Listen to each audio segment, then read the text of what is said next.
All right, hi guys, we're back with chapter 12 of Number the Stars. Where was Mama?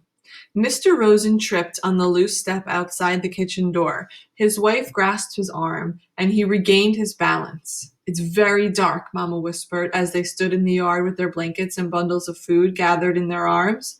And we can't use any kind of light. I'll go first. I know the way very well, and you will follow me. Try not to stumble over the tree roots in the path. Feel carefully with your feet. The path is uneven. And be very, very quiet, she added, unnecessarily. The night was quiet, too. A slight breeze moved in the tops of the trees, and from across the meadow came the sound of the sea's movement, which was a constant sound here and had always been. But no birds called or cried here now in the night. The cow slept silently in the barn, and the kittens upstairs in Kirsty's arms. There were stars here and there dotting the sky among the thin clouds, but no moon. Anne-Marie shivered, standing at the foot of the steps.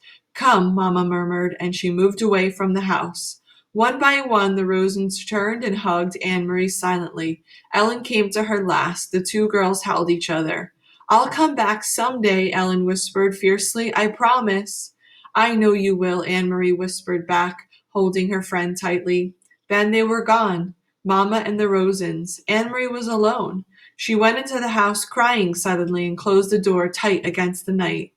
The lid of the casket was closed again. Now the room was empty. There was no sign of people who had sat there for hours. Anne-Marie wiped her eyes with the back of her hand. She opened the dark curtains and the windows. She curled once more in the rocker, trying to relax. She traced their route in her mind. She knew the old path, too, not as well as her mother, who had followed it almost every day of her childhood with her dog scampering behind, but Anne-Marie had walked often to the town and back. That way, she remembered the turns, the twists, the twisted trees whose gnarled roots pushed the earth now and then in knotted clumps, and thick bushes that often flowered in early summer. She walked with them in her mind, feeling the way through the darkness. It would take them, she thought, half an hour to reach the place where Uncle Henrik was waiting with his boat. Mamma would leave them there, pausing a minute, no more, for a final hug, and then she would turn and come home. It would be faster for Mamma alone, with no need to wait for the Rosens, unfamiliar by the path, slowly felt their way along. And Mamma would hurry, sure-footed now, back to her children. The clock in the hall struck once. It was 2:30 in the morning. Her mother would be home in an hour, Anne-Marie decided. She rocked gently back and forth in the old chair. Mamma would be home by 3:30. She thought of Papa back in Copenhagen alone. He would be awake too. He would be wishing he could have come, but knowing too that he must come and go as always, to the corner store for the newspaper, to his office when morning came. Now he would be afraid for them, and watching the clock, waiting for the word that the Rosens were safe, that Mamma and the girls were here at the farm, starting a new day with the sun shining through the kitchen window and cream on their oatmeal. It was harder for the ones who were waiting, Anne-Marie knew, less danger, perhaps, but more fear. She yawned and her head nodded. She fell asleep, and it was deep. It was a sleep that was as thin as the night clouds, dotted with dreams that came and went like stars. Light woke her, but it was not really morning, not yet. It was only the first hint of a slightly lightening sky, a pale gleam at the edge of the meadow, a sign that far away somewhere to the east, where Sweden still slept, morning would be coming soon. Dawn would creep across the Swedish farmland and coast, and then it would wash little Denmark with light and move across the North Sea to take Norway. Anne-Marie blinked in confusion, sitting up, remembering after a moment where she was and why. But it was not right. It was not right. The pale light at the horizon. It should still be dark. It should still be night. She stood stiffly, stretching her legs, and went to the hall to look at the old clock.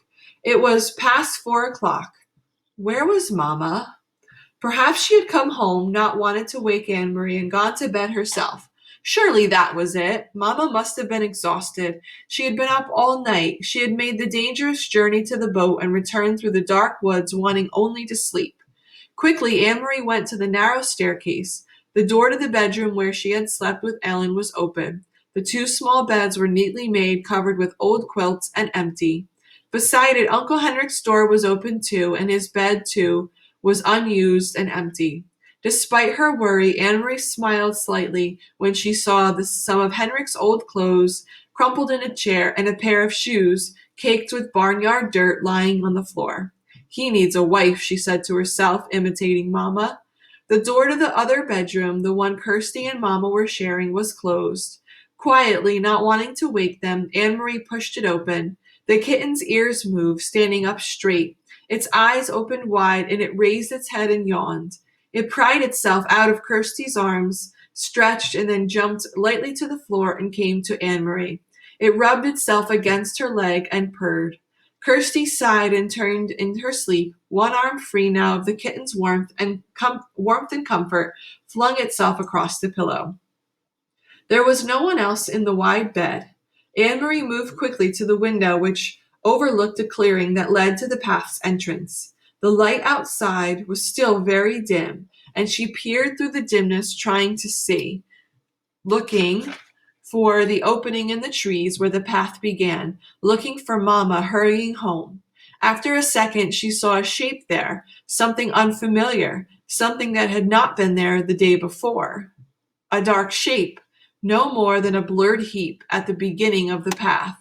Anne-Marie squinted, forcing her eyes to understand, needing to understand, not wanting to understand. The shape moved, and she knew it was her mother lying on the earth.